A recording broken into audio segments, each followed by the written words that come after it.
¿Ya están?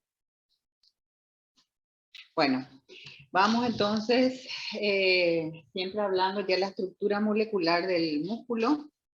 La fibra muscular, sabemos que en cada miofibrila hay aproximadamente 3.000 filamentos de actina, que son estos que son los delgados, y 1.500 filamentos gruesos que son los de miosina. Estos filamentos de actina y miosina vemos que se interdigitan. Acá vemos, están interdigitados de forma parcial, en estado de reposo. Y por estar interdigitados vemos que tienen bandas claras, que son estas, y bandas oscuras. Es así como se les ve entonces acá a la derecha en el microscopio electrónico, esas bandas que se producen por la interdigitalización parcial que sufren estos filamentos de actina y de miosina. Bueno, toda la fibra muscular, vemos nuevamente está la fibra muscular en la parte del medio, tiene bandas claras, dijimos, y bandas oscuras. Estas diferencias, esto causa diferencia en los índices de refracción de la fibra muscular y produce lo que se le llama estriaciones transversales. Estas bandas producen entonces, esto se le llama estriaciones, que realmente, como les dije, así como se ve, ven al lado derecho en el microscopio electrónico. Estas bandas entonces son los que dan el aspecto estriado. Las estriaciones se identifican con letras. Acá vemos, esta estriación clara tiene una letra, esta zona tiene otra letra, entonces se le va identificando con letras. A las bandas claras, porque esto es una banda clara, acá vemos otra banda clara. ¿Qué es lo que pasa? ¿Por qué son claras? Porque solamente tiene filamentos de actina, vemos acá. Solo tiene filamentos de actina y se le llama bandas I. La banda I, que todo esto es la banda clara I, tiene una línea oscura en el centro, que es esta, se llama línea Z. ¿Están viendo? Bueno, entonces, los extremos de los filamentos de actina, acuérdense, estos filamentos finos son los de actina. Entonces, los extremos de los filamentos de actina están unidos a este disco Z. Desde este disco Z, los filamentos de actina, entonces vemos que se extienden en ambas direcciones, hacia aquí, para interdigitarse ¿con quién? Con los filamentos de miosina. Luego vemos las bandas oscuras, acá vemos. Las bandas oscuras sí que ya tienen filamentos de miosina también, es decir, tienen actina con miosina. Se denomina, acá vemos bandas A porque son anisótropas a la luz polarizada. Esta banda A tiene una banda por dentro más clara. Todo esto tiene por dentro entonces una banda más clara que se le llama banda H. Y nos dice que en esta banda H, ¿qué es lo que hay? Los filamentos delgados, que son los filamentos de actina, no se superponen. Vemos acá, están solamente los filamentos de miosina, pero no hay filamentos de actina. Entonces, luego tenemos una línea M. La línea M es que acá vemos, esto es la línea M, que está a este nivel donde están los filamentos de miosina. Es otra banda, otra línea que se nota dentro de estas bandas. Finalmente, esto es lo que acabamos de decir. Acá lo importante que ustedes tienen que saber, esto no es difícil, solamente que hay que comprender, y cómo se comprende a medida que el libro va mostrando la imagen y va describiendo qué hay y qué no hay. Y es importante porque les adelanto que esto generalmente es mucho pregunta de examen. ¿Qué contenido tiene la banda H? ¿Qué contenido tiene la banda I? Que les vuelvo a repetir, no es difícil. Pero sí, hay que recordar y es posible recordar, no es nada del otro mundo, siempre y cuando esto se estudien nada más. Bueno, ok. Esto ya no les voy a ir diciendo. Bueno, recién estábamos viendo cómo se veían, cómo se ve la sarcómera. La sarcómera es lo que va de una línea Z a otra línea Z. Y cómo se ve esas distintas bandas, que son, algunas son oscuras y otras claras, cómo se ven cuando está parcialmente contraída, o sea, está en reposo el músculo.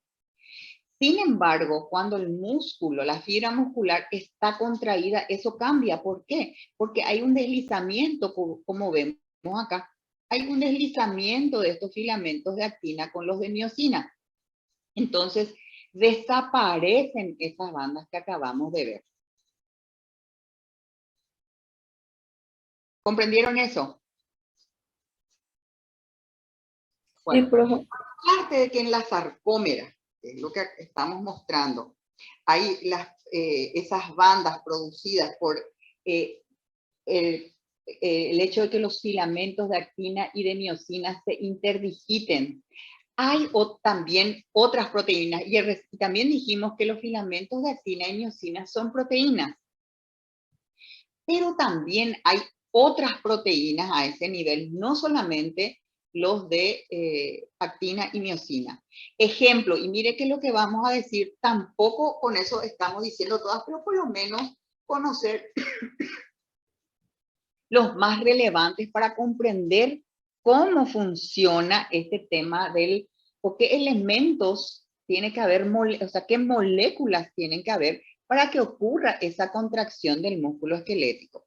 Bueno, entonces si acá miramos, ¿qué es lo que estamos viendo otra vez? Una línea Z que está azul, otra línea Z, y sabemos lo que está entre una y otra línea Z es una sarcómera o un sarcómero. Vemos los filamentos de actina, que son esos que están representados por verde, y los más gruesos que son los de miosina. Es otra manera de representar, pero vemos que aparte de esta línea Z, los filamentos de actina y miosina, hay otros elementos. Ejemplo, actinina, titina y desmina. ¿Y para qué sirven estos tres? Se encargan de mantener a las proteínas que participan en la contracción. ¿Cuáles son las proteínas que participan en la contracción? Exacto. Entonces lo que nos dice, estas proteínas que vamos a ver ahora no participan en la contracción, pero va a hacer que estas proteínas, actina y miosina, se mantengan en su lugar. Tienen que mantenerse en su lugar. Y bueno, ¿cuáles son? Actinina, titina y desmina. Y acá les voy a mostrar, por ejemplo, esto que ven acá, dijimos la línea Z. Esto que está por debajo de la línea Z, como una columna de este lado, y de este lado, eso es la desmina. Y se dan cuenta cómo está soportando, está anclando la línea Z, de dónde parten, fíjense, de dónde parte la actina, está anclando a la membrana celular, al sarcolema. ¿Notan? Son como columnas. Todo esto es la desmina. ¿Notan? Bueno, por otro lado, ver la titina. Nuevamente, fíjense, son como unos resortes. Esto que ven acá, esto es la titina. Y por otro lado, la actinina, que es esto,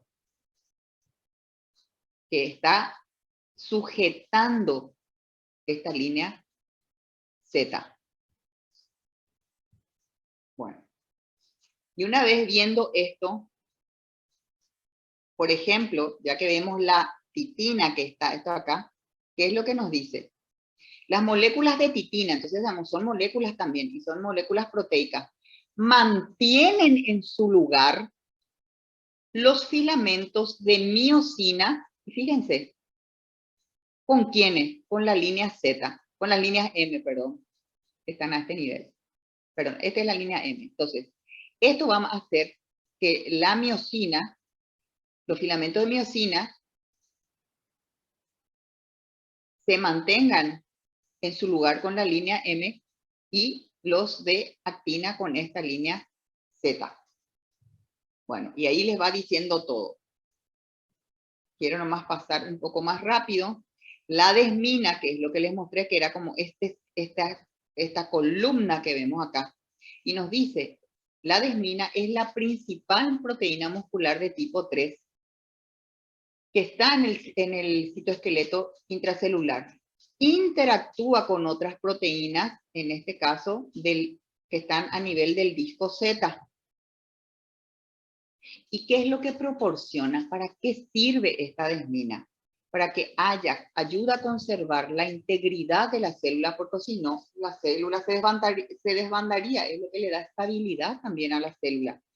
Que haya fuerza de transmisión y señalización mecanoquímica. Para todo eso sirve.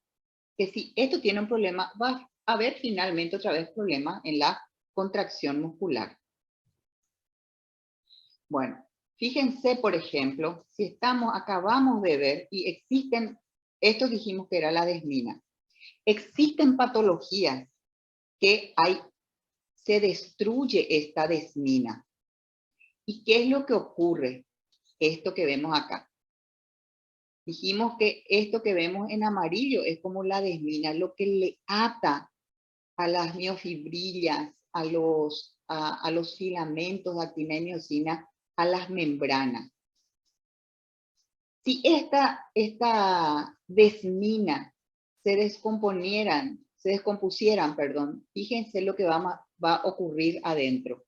Se pierde esa integridad, se forma un caos adentro, entonces los procesos se van a ver complicados, va a haber problemas para la contracción muscular.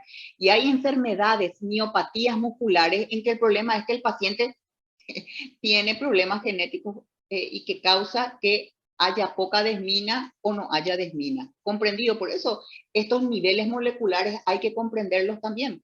Porque uno puede decir, ¿cómo es que tiene músculo? Por ejemplo, músculo esquelético, está bien, se nota bien su músculo en el brazo, por ejemplo, pero no puede mover el brazo. Y bueno, el problema no es anatomía, sino es a nivel de moléculas. ¿Comprenden? Sí, profe. Bueno, si uno va a analizar realmente cómo lo que nosotros vemos, así como una columnita, y acá vemos otra parte de la desmina, realmente nos muestra la ciencia que todo esto es desmina. Y que está unido a lo que se llama distrofina. Y ahí se llama complejo distrofina-glucoproteína. Lo que hace esto es describirle cada parte. ¿Qué es la distrofina? ¿Qué es esto? ¿Qué es el complejo sarcoglucano? ¿Qué son los distroglucanos? Eso es simplemente les describe. Y esto les dejo para que ustedes también analicen. ¿Por qué?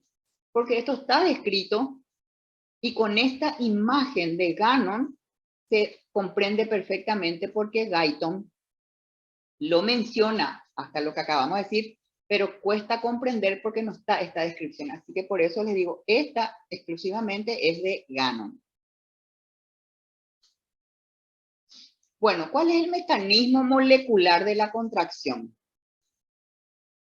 Es decir, tenemos que hablar qué es lo que pasa con los filamentos de actina y de miosina. Eso es lo que quiere decir. ¿Qué es lo que pasa entre ellos para que haya contracción? Estuvimos viendo lo que era todo el potencial de acción, los iones calcio. Hasta eso entendimos todo, que los iones calcio tienen que liberarse del retículo sarcoplásmico al citosol de la fibra muscular para que los filamentos de actina y miosina se contraigan. Después, otra vez, ese calcio se tiene que recuperar, entre otras, los retículos sarcoplásmicos para que se pare la contracción. Bueno, ok, ahora va a hablar exclusivamente de la contracción muscular.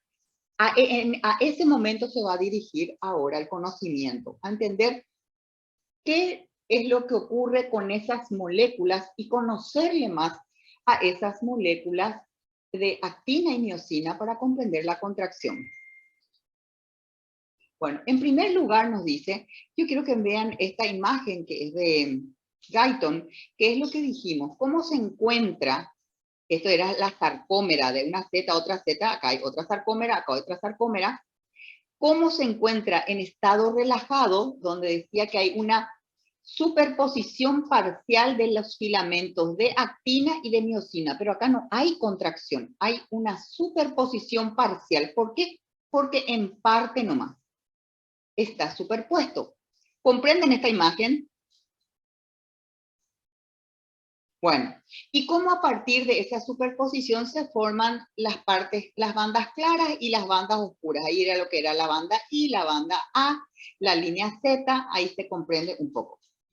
Pero en el momento en que la fibra muscular se contrae, que es como es abajo, ahí nos dice, esa superposición parcial que había entre los filamentos de actina y miosina, sin embargo, fíjense cómo ya no es una superposición parcial, sino la superposición es mayor.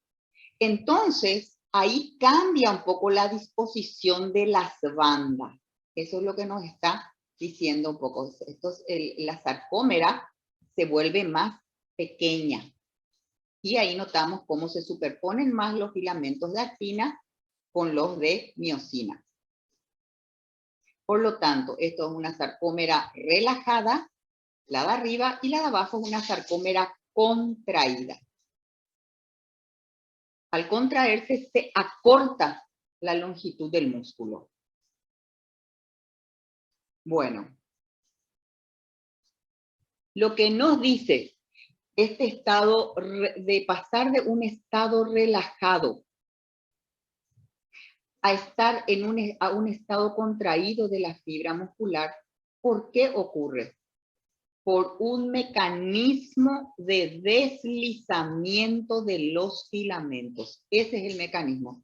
Los filamentos de actina y de miosina se deslizan entre sí. Eso es lo que está diciendo. ¿Y cómo ocurre ese deslizamiento de los filamentos de actina y miosina? Entonces, nos muestra otra manera. Nosotros vemos, entonces, este es el filamento de miosina, es este grueso que vemos acá. Y estos que están arriba son filamentos más finos, son los de actina. Si estamos viendo esto que está acá, ¿ustedes qué me dirían? ¿Esto está mostrando un músculo relajado o contraído, creen ustedes?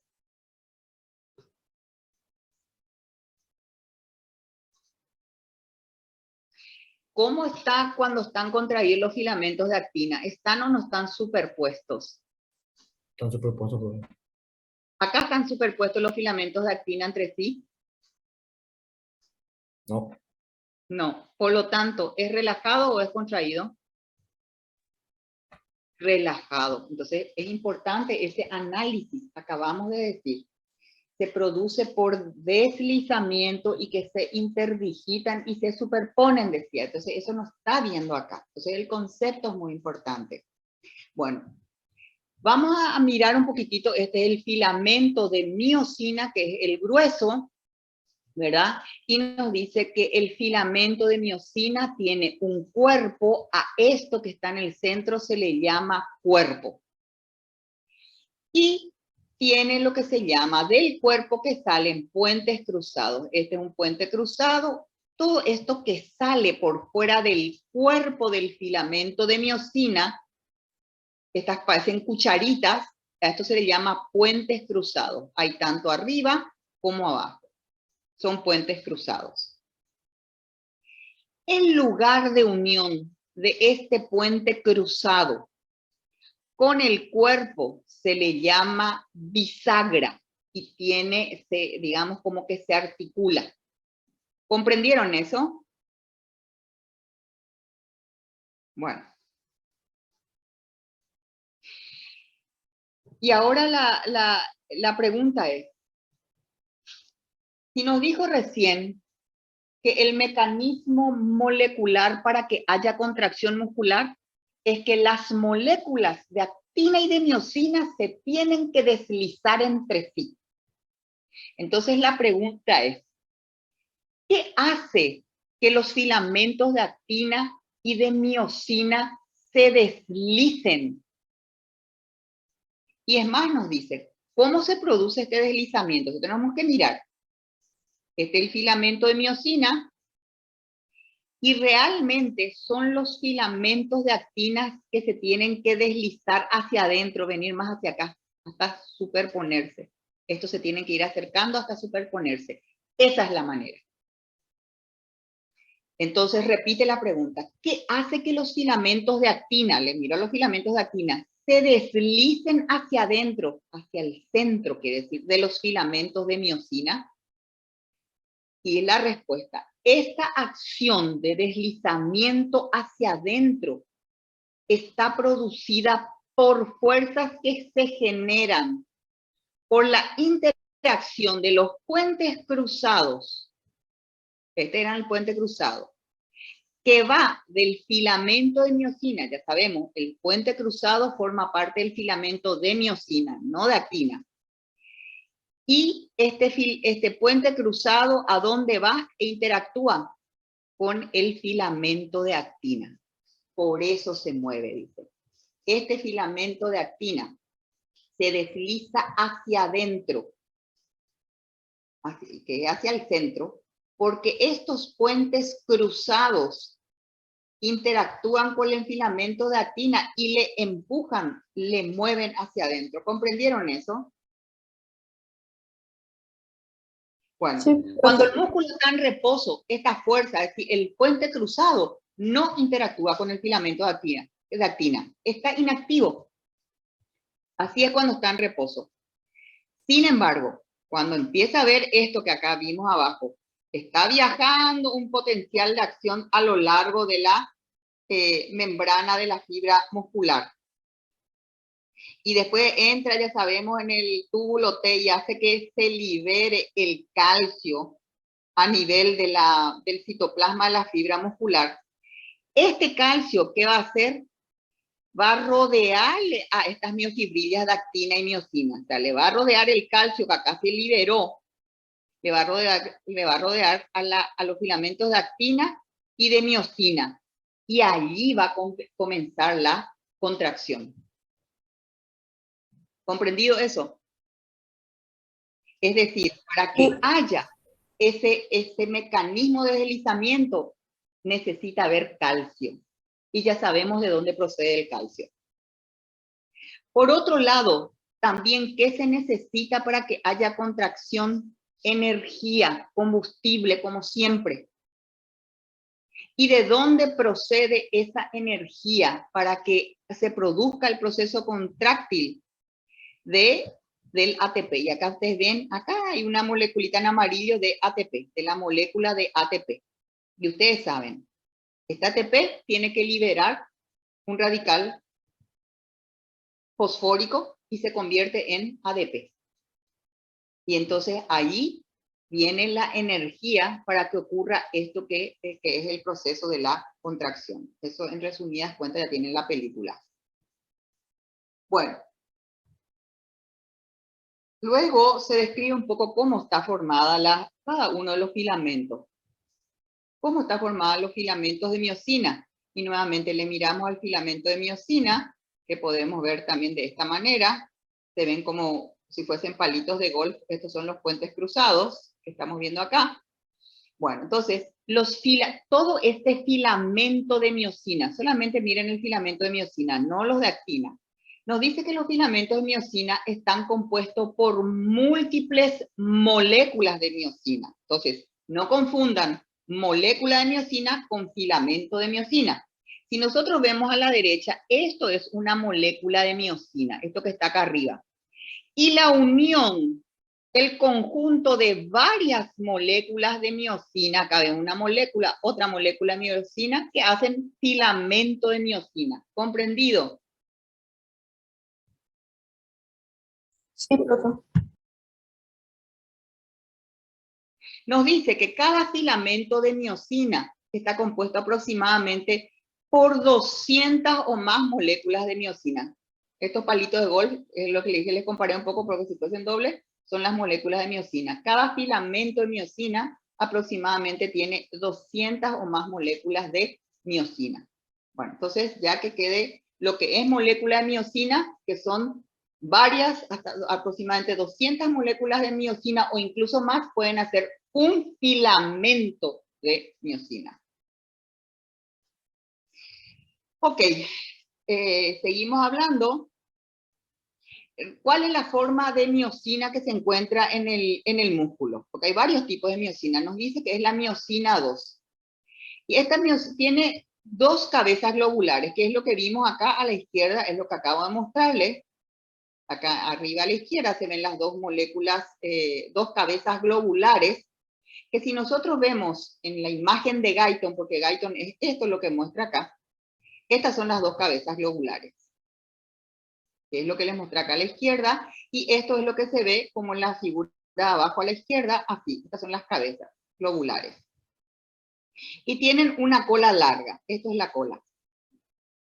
Bueno, entonces ya vemos, la molécula de miosina tiene entonces una cola larga y tiene dos cabezas globulares. Está formada por 6 cadenas polipeptídicas, en concreto esta molécula de miosina. Tiene 2 cadenas pesadas, acá están, donde uno dice, ¿dónde están las 6 moléculas polipeptídicas de la molécula de miosina? Y bueno, acá vemos, en la cola luego hay 2, ven, 2 colores diferentes, como están enrolladas como si fuese doble hélice. Bueno, entonces esto es la cola de la molécula de miosina, luego tiene entonces ya 2 de estas cadenas y se le conoce como cadenas pesadas. Luego, si le siguen ustedes, por ejemplo, a una de las cadenas, a la roja, síganle, cuando se convierte en cabeza, ¿qué es lo que hace? Un extremo, este es uno de los extremos, se dobla, quiere decir, o se pliega, y forma como una cabeza. Entonces ahí está una de la cabeza de miosina y la otra hace lo mismo, se dobla o se pliega. Entonces acá ya tenemos 2 en la cola, acá tenemos 3, que es esta, que se dobla y se pliega, 4. Pero también nos dice hay cadenas ligeras, 4 cadenas ligeras, 1, 2, 3, 4, que son estas que parecen mitocondrias, pero son las cadenas ligeras, que forman parte entonces de la cabeza de la miosina. Hay 2 en cada cabeza. ¿Comprendieron? Entonces ahí se tienen las 6 en total. Bueno. Siempre hablando de la molécula de miosina, de esto estamos hablando. Dice, parte del cuerpo de cada molécula, este es el cuerpo, porque esta es la cabeza, cuerpo y después estaba la cola. Parte del cuerpo de cada molécula de miosina se prolonga hacia la región lateral formando un brazo. Entonces, acá vemos, vamos a donde está el filamento de miosina. Entonces nos va a mostrar la molécula de miosina. Esta es una molécula de miosina, otra molécula, otra molécula. La cola, acuérdense, cabeza. Y nos dice, se prolonga hacia la región lateral y forma un brazo, a esto se refiere brazo, que separa la cabeza del, donde está parte del cuerpo. La molécula de miosina que forma parte del filamento de miosina. Los brazos y cabezas que protruyen se denominan en conjunto puentes cruzados, porque son como un puente del filamento de miosina al filamento de actina. Cada puente cruzado es flexible en 2 puntos, se llaman bisagras. Este es un lugar entonces flexible, una bisagra es donde se une el brazo con la parte que sale del cuerpo, es una bisagra. ¿Y cuál es la otra? En el punto del brazo con la cabeza. Entonces, acá hay una bisagra, acá hay otra bisagra. Bisagra, bisagra. Son entonces lugares donde son flexibles. ¿Me están siguiendo hasta ahí? Bueno, ¿y cuál es la importancia de que sean así? De que estos puentes cruzados que estamos describiendo tengan esa flexibilidad, o sea, tengan 2 bisagras, así como una ventana, a este y a este nivel. Si miramos la figura de abajo, vemos exactamente lo mismo. Un puente cruzado más claro, que está en línea a puntos, y un puente cruzado más oscuro. Entonces, ¿qué es lo que nos dice? El puente cruzado decía cómo ocurre el mecanismo de deslizamiento, que el filamento de actina vaya hacia adentro del filamento de miosina. ¿Y por qué? Porque este puente cruzado que tiene su cabeza se une a una parte del filamento de actina y al unirse le arrastra hacia adentro, le lleva, así como nos muestra en el sentido donde está el más oscuro, y luego suelta. Luego viene a tomar otra vez y le va llevando hacia adentro, le va moviendo. Ese es el mecanismo de deslizamiento. Y ese movimiento que hace de llevar de fuera hacia adentro se llama golpe activo.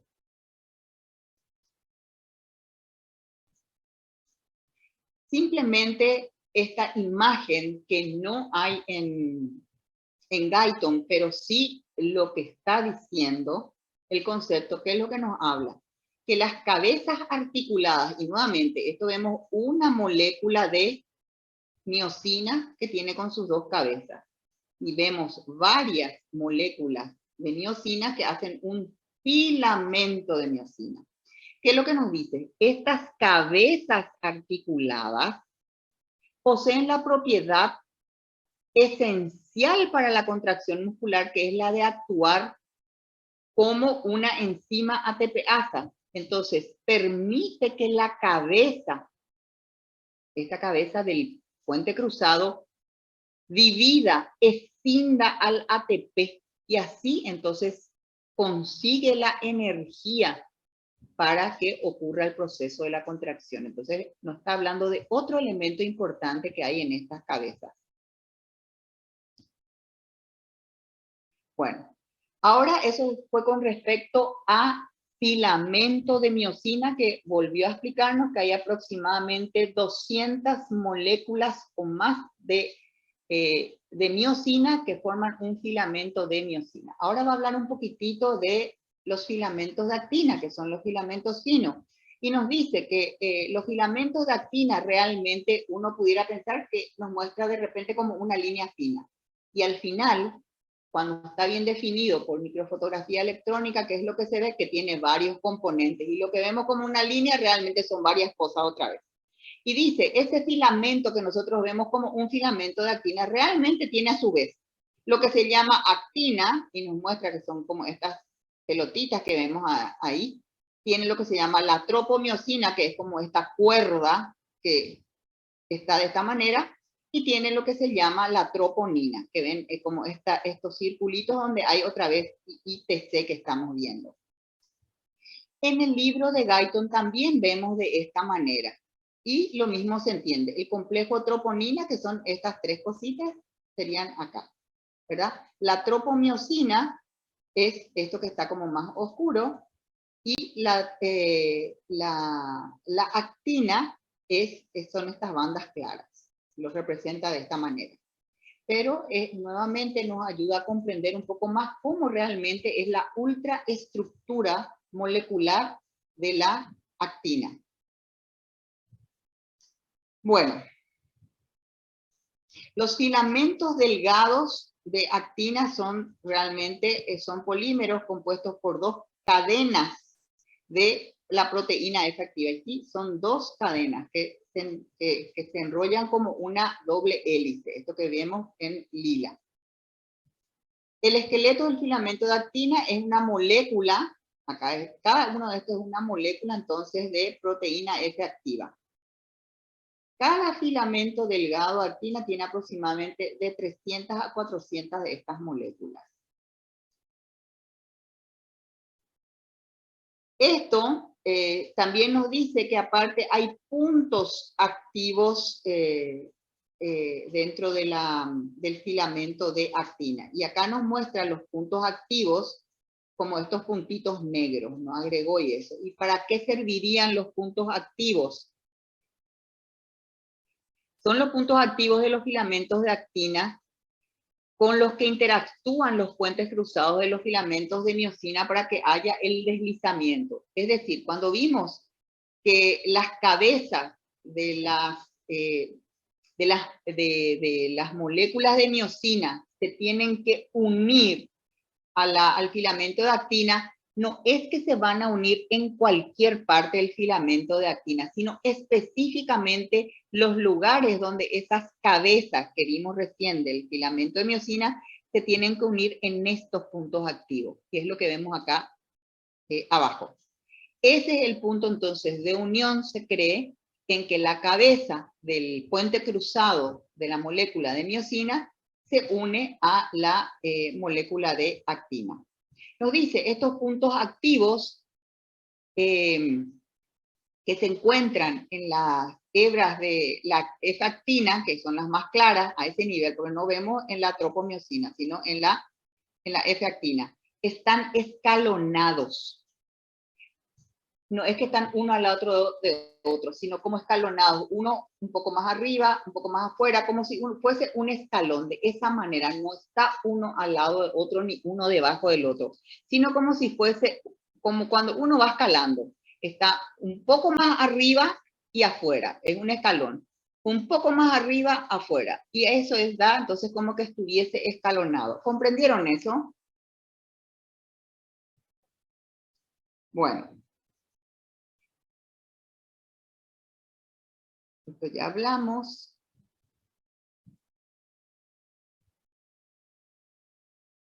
Paso porque es un poco más. Bueno, siempre hablamos, tratando de comprender más cómo es que ocurre esta contracción, que ya nos dijo, se deslizan los filamentos de actina entre los de miosina y se deslizan en el sentido que van hacia adentro. Y ya vimos que eso ocurre gracias a que hay puentes cruzados que salen de los filamentos de miosina que se tienen que unir en puntos activos de los filamentos de actina para después entonces, por medio de un golpe activo, llevarles hacia adentro y ahí se deslizan hacia adentro. Que se necesita de ATP y ya nos dijo dónde está la enzima que va a ayudar a que el ATP que hay en la célula, que proviene de las mitocondrias, se escinda en ADP. Bueno, y nos agrega más.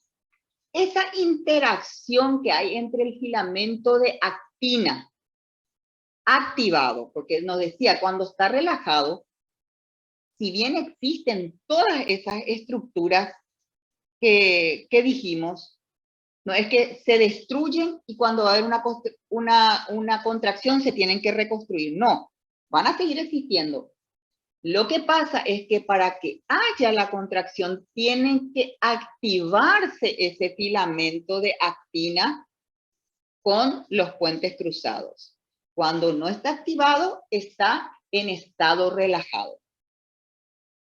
Entonces nos dice, ese hecho de que el filamento de actina se active, ¿verdad? Para una vez que los puentes cruzados se unen a esos puntos activos, para que haya ese movimiento, ese golpe activo que va a hacer que los puentes cruzados, porque están articulados, envíen hacia adentro al filamento de actina. A eso se le llama teoría de la cremallera de la contracción. Ese es el nombre que recibe. Ese deslizamiento, en realidad, dice, no está tan comprobado, por eso le llama teoría. Entonces, lo que se piensa hasta ahora es que ese mecanismo de deslizamiento, ¿cuál es el nombre que recibe científicamente? Teoría de la cremallera de la contracción. Eso es lo que nos está diciendo. ¿Y en qué consiste? Y básicamente, una vez que el filamento de actina, entonces ustedes ya se acuerdan dónde está la actina, dónde está el filamento de miosina dentro de la miofibrila muscular. Ya saben que está en el citoplasma en las profundidades. Dice, tan rápido o tan pronto como ese filamento de actina es activado por ¿quiénes? Por los iones de calcio, ¿se acuerdan? ¿De dónde era que procedían los iones de calcio para la contracción? Exacto. Entonces nos dice, y segundo ya, realmente el calcio que la activa, dice, ¿qué es lo que pasa? Una vez que se activa entonces ese filamento de actina, cuando aparece el calcio, las cabezas de los puentes cruzados de los filamentos de miosina son atraídos por esos puntos activos que están en el filamento de actina. Y una vez que son atraídos hacia esos puntos activos, ahí ocurre la contracción. Ese es realmente el mecanismo íntimo. Ahí ya se llegó al caracú del tema. Bueno, por lo tanto, vuelvo a repetir, esto es teórico, pero todavía, esto yo recuerdo de que yo era estudiante, siguen con la misma teoría y no ha cambiado. Entonces, acordarse, esto se llama teoría de la cremallera, también se le llama teoría del trinquete, o teoría del filamento deslizante de la contracción. Ahí tienen las sinonimias. Esto ya les hablé, ustedes van a mirar un poquito más que lo que es el golpe activo, ya entienden en qué sentido se da el golpe activo, de fuera hacia adentro, para que ese filamento de actina vaya hacia adentro, para que ocurra la contracción. Bueno, esto ya hablamos. Ok, para que ocurra toda esta contracción que estuvimos viendo, como siempre, tiene que haber energía. Y que ya de alguna manera ya sabemos de dónde procede la energía, ¿verdad? Ok. Pero siempre entender, para que haya proceso contráctil se necesita energía. Esta energía se transforma en trabajo mecánico. ¿Qué es lo que es trabajo mecánico? Es decir, hay contracción del músculo, eso implica mover. Y cuando un músculo de nuestro organismo se mueve, es porque vamos a mover algún objeto o porque vamos a mover nuestro propio cuerpo. Para eso nosotros hacemos, para eso es la contracción de un músculo. Vamos a suponer el brazo. Quiero mover algo, se convirtió entonces en trabajo mecánico. O quiero mover mi propio cuerpo, por eso camino. Pero nos dice que se formó energía, pero que no toda la energía que se formó se utiliza solamente para trabajo. Una parte de esa energía que se produjo, que se tuvo que producir para que haya contracción, sin embargo no se usa en la contracción, sino que se disipa en forma de calor. Es como decir, no sé, me voy a bañar en el patio y prendo la manguera, ok, el agua se va por mi cuerpo para bañarme, pero también se pierde, no todo se va en mi cuerpo, hay una parte que se va en el patio, en el pasto. Y bueno, acá existe la contracción, tiene que producirse energía, pero esa energía, una parte sirve para la contracción y la otra parte que se formó se disipa en forma de calor, se convirtió en calor.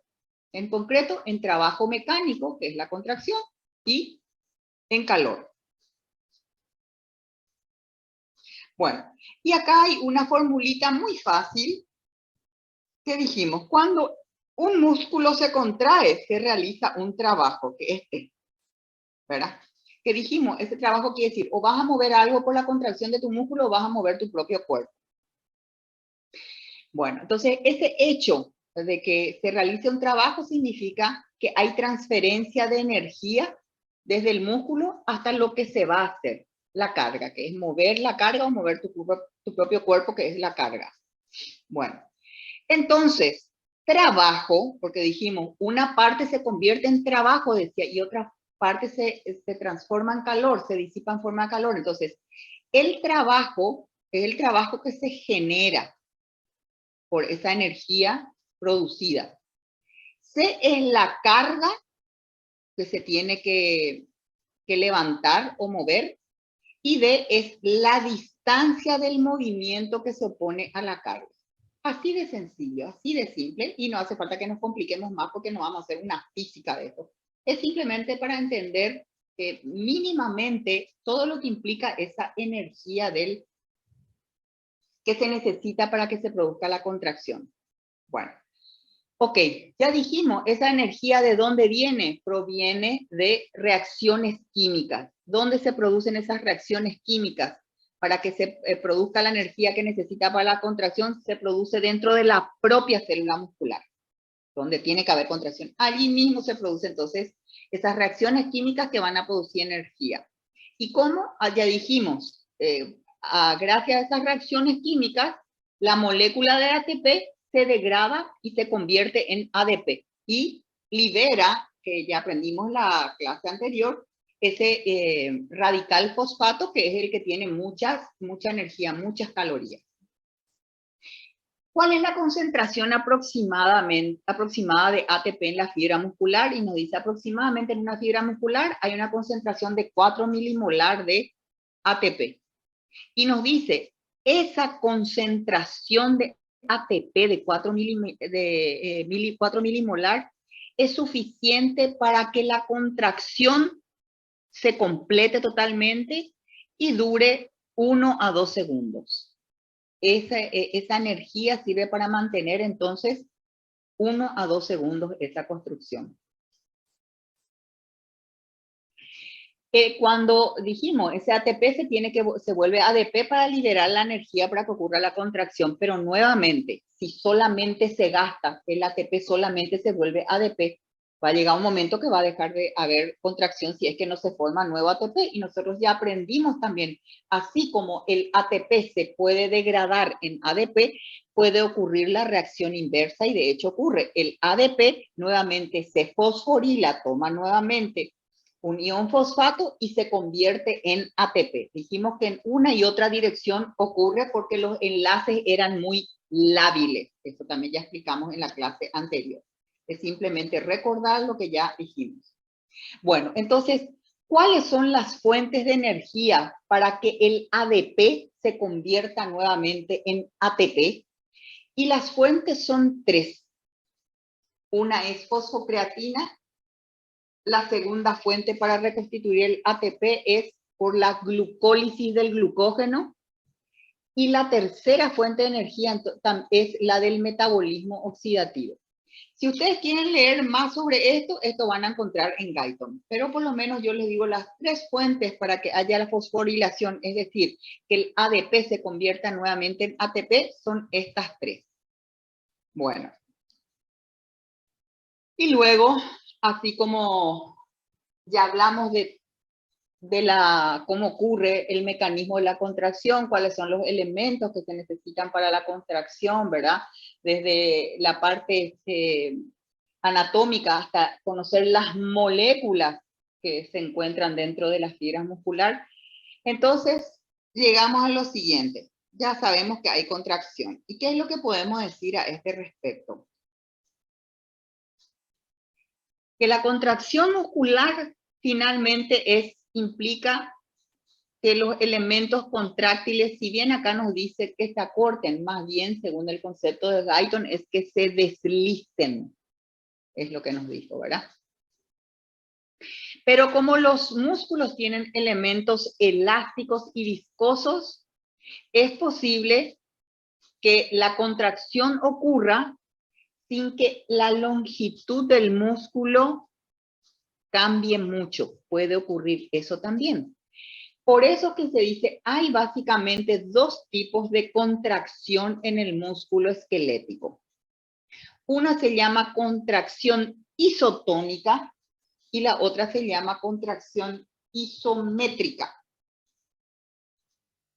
¿Qué es la contracción isotónica? Y miren, esto es de Guyton. Ustedes van viendo en la izquierda el músculo y que está con un peso, ¿verdad?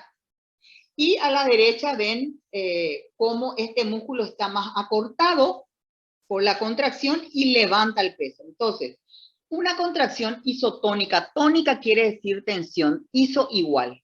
Es decir, ocurre la contracción, se acorta el músculo como vimos, pero la tensión se mantiene constante. Por eso se llama isotónica. En este caso, ¿qué quiere decir? Que la fuerza de la contracción es superior a la carga, por eso le levanta. pero la tensión del músculo es igual, por eso es isotónico. ¿En qué casos vemos contracción isotónica del músculo esquelético? Cuando se camina, cuando se corre y cuando se mueven distintas partes del cuerpo. Ejemplo, mover la mano es una contracción isotónica. Luego tenemos lo que es la contracción isométrica.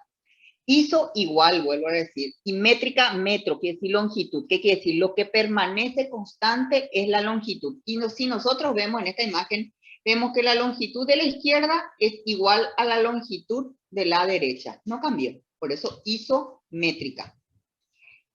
Entonces, en este caso, el músculo está estático. No se acorta ni no se alarga. Y uno dice, ¿y cómo si no se acortó ni no se alargó? ¿Cómo mantiene tensión? Fíjense, porque está levantando. Miren lo que está levantando. Y dice, aunque no haya cambiado de longitud, ni porque se acorte, ni porque se alargue, lo mismo está generando una tensión. Hay una fuerza. Bueno, en este caso, en la contracción isométrica, ¿cuándo ocurre? Cuando la carga es mayor que la fuerza de la contracción. Entonces, ¿qué pasa? El músculo crea la tensión. Hay tensión, pero no llega a cambiar la longitud del músculo. ¿En qué casos hay contracción isométrica? Cuando uno permanece de pie.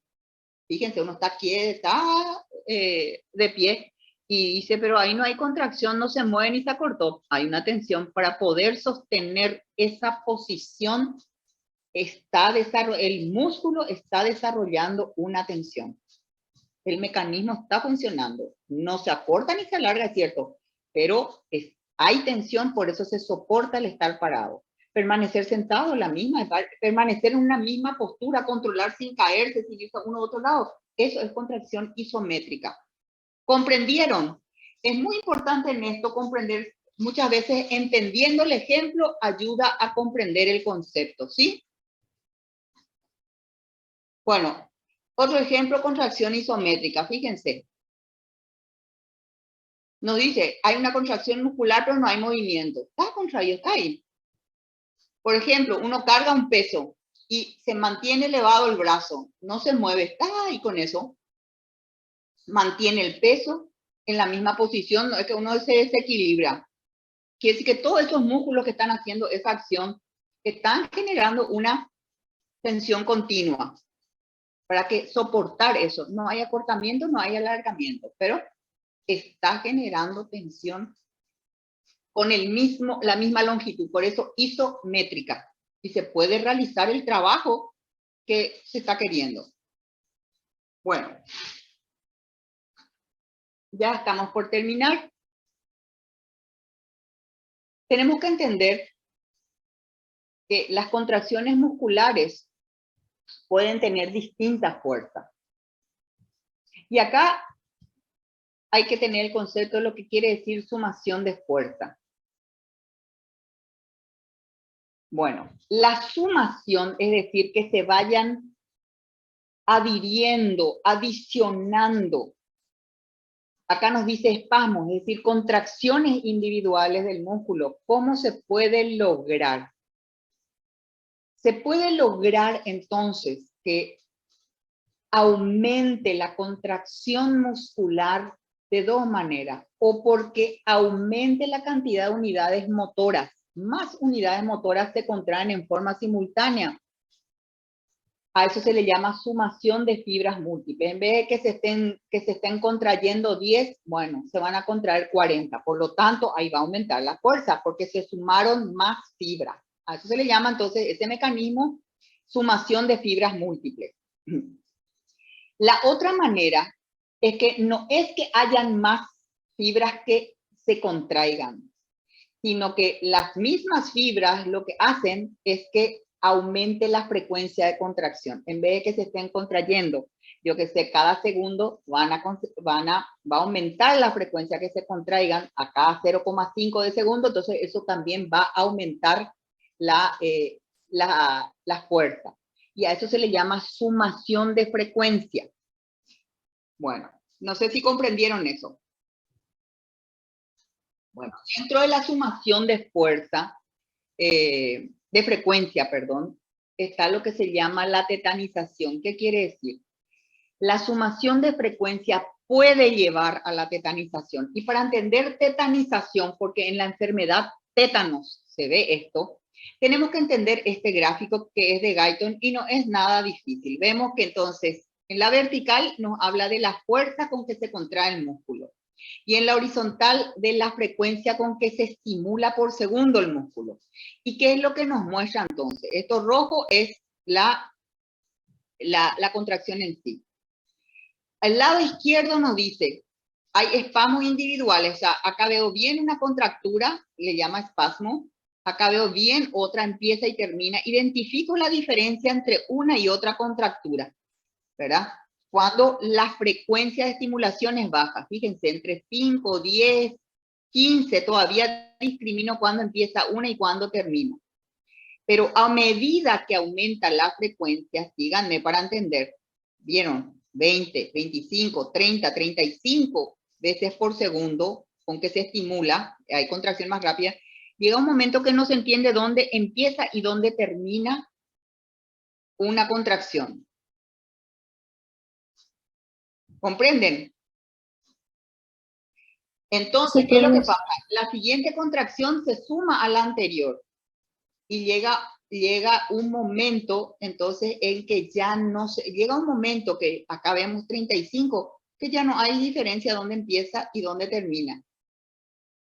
Entonces, cuando la frecuencia de estimulación que estamos viendo acá alcanza un nivel crítico, ¿qué quiere decir nivel crítico? En que ya no hay diferencia dónde termina y dónde empieza. Y parece una sola contracción del músculo. Una sola contracción suave, parece continua, porque no tiene, acá hay cambios, altos y bajos. Acá ya parece suave la contracción y continua. ¿Qué quiere decir? Que el músculo ya está contraído constantemente. Acá ya no se relaja. A esto se le llama tetanización. Y esto es lo que vemos, ya está contraído. Este es el tétano, la persona queda contraída, no se relaja. Vemos, este es el opistótono, queda tan contraído que en esta posición toma. Esto se ve en los bebés, opistótonos, hacia atrás. Se produce entonces. Bueno. Después nos dice, ustedes van a ver por qué ocurre la tetanización. Y ustedes se acuerdan, para que haya ese deslizamiento de las fibras de actina y miocina se necesitaba calcio que salga del retículo sarcoplásmico. Y nos decía, mientras siga en el citosol calcio va a seguir habiendo contracción. Entonces acá dice, la tetania se produce porque se mantiene un número suficiente de iones calcio en el sarcoplasma. Incluso entre los potenciales de acciones que si no están entrando todo en el retículo sarcoplásmico, no vuelven por esa bomba de calcio. Entonces quedan ahí, siguen quedando en el citoplasma, entonces se perpetúa esto. Ese es el porqué. Y esto ocurre en este tipo de enfermedades. Bueno, luego tenemos otro tipo de contracción que puede cambiar la fuerza, porque estamos hablando cómo puede variar la fuerza de la contracción muscular. Entonces, uno vimos el tétano y vimos que de dos maneras puede ocurrir. Por otro lado nos dice, cuando una persona, por ejemplo, durante mucho tiempo, por ejemplo, estuvo encamada, no estuvo utilizando su musculatura, y eso vemos en personas, por ejemplo, que tuvieron largas estancias en terapia o internadas largamente o encamadas, vemos que de a poco cuando van recuperando y empieza de nuevo a contraerse el músculo, se empiezan a mover, se ve que al inicio, quiero que miren a la derecha, nuevamente la fuerza de la contracción al principio es esta nomás. Pero a medida que se contrae, o sea, se va, por ejemplo, ahí muchas veces hacen fisioterapia, se le va entrenando, ¿qué va ocurriendo? La fuerza de las contracciones empieza a aumentar cuando hay otra vez esa utilización. Y nos dice cómo aumenta hasta llegar, pero tiene un límite. No es que luego de 3 meses está cada vez mejor, no. Tiene un límite, va a llegar a un límite y luego ya va a ser, más de eso no va a ir, ya se forma una meseta. Entonces, cuando esta fuerza de contracción va aumentando, empieza siendo pequeña y luego, y mucho menos de lo que llega a ser, lo que va a llegar a ser su fuerza final, y luego llega a una meseta, a esto se le llama efecto de la escalera o trepe. ¿Comprendieron?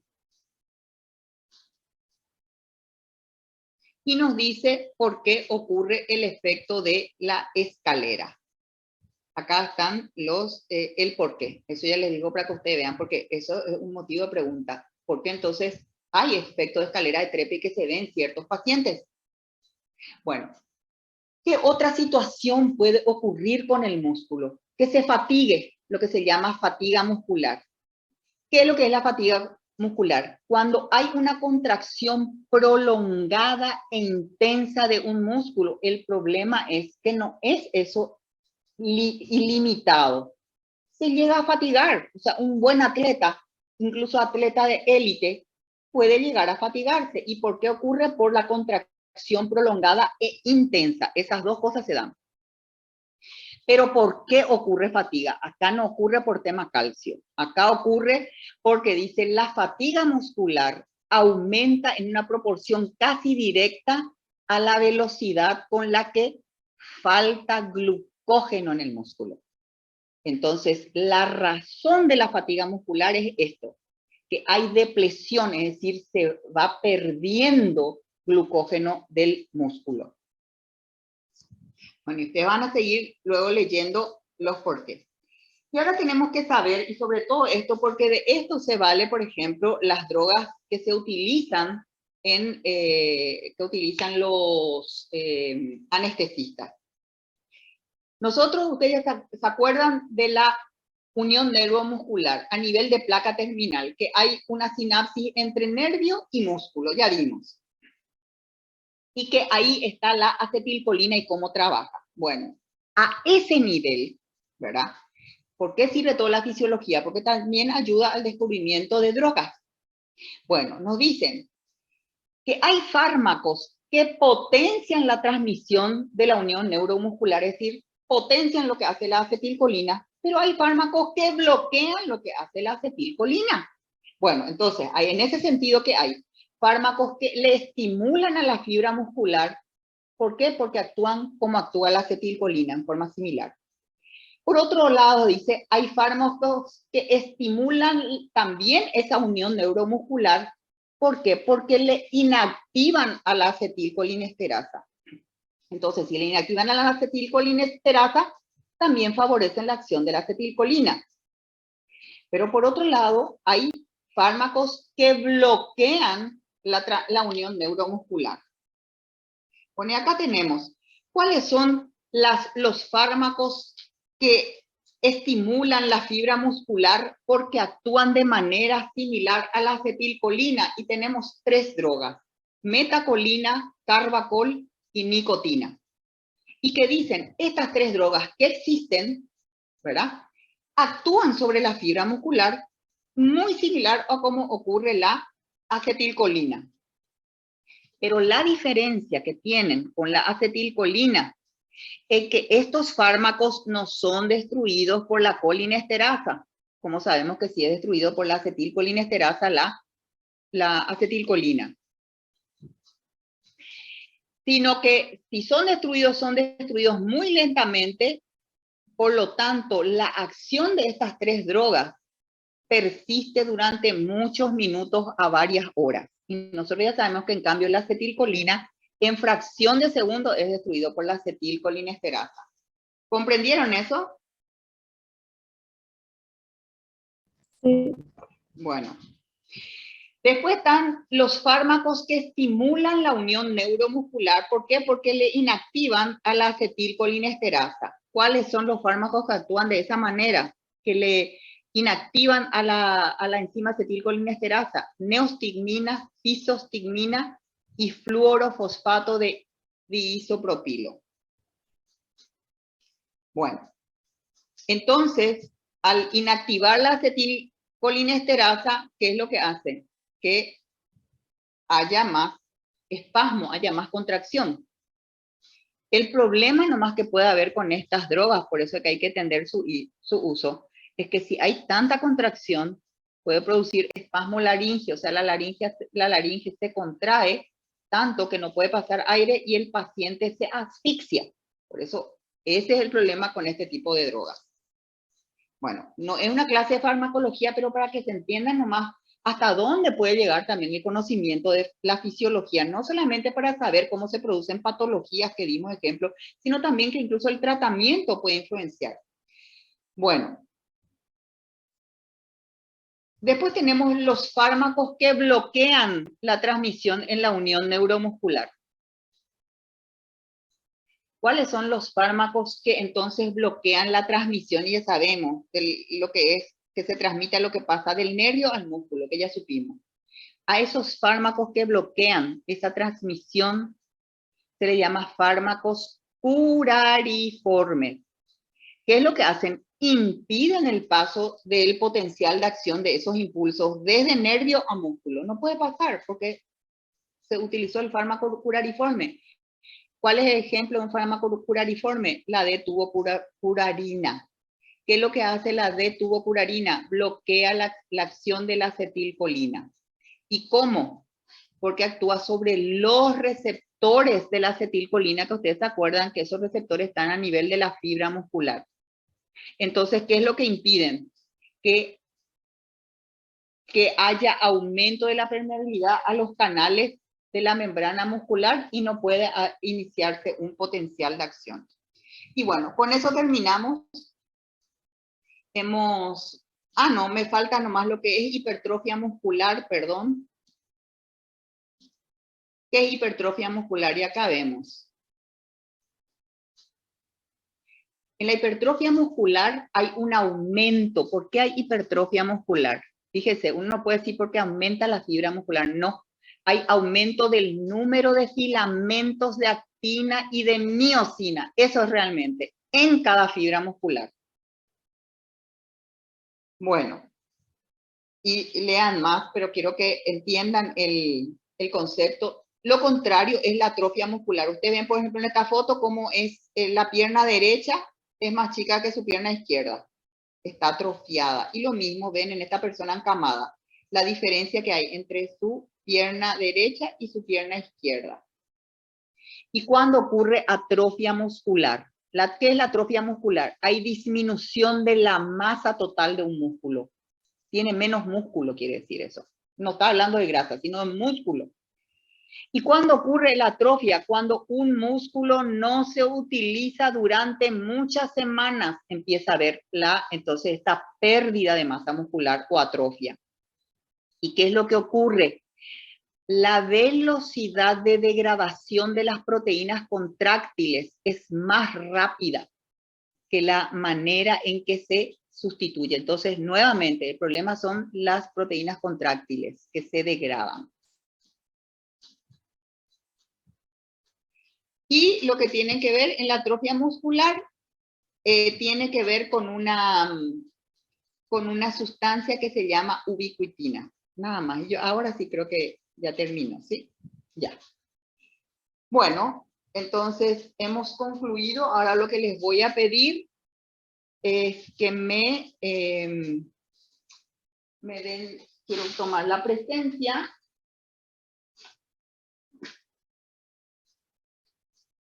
Y damos por terminada esta clase, pero hemos cumplido con el objetivo de hacerlo.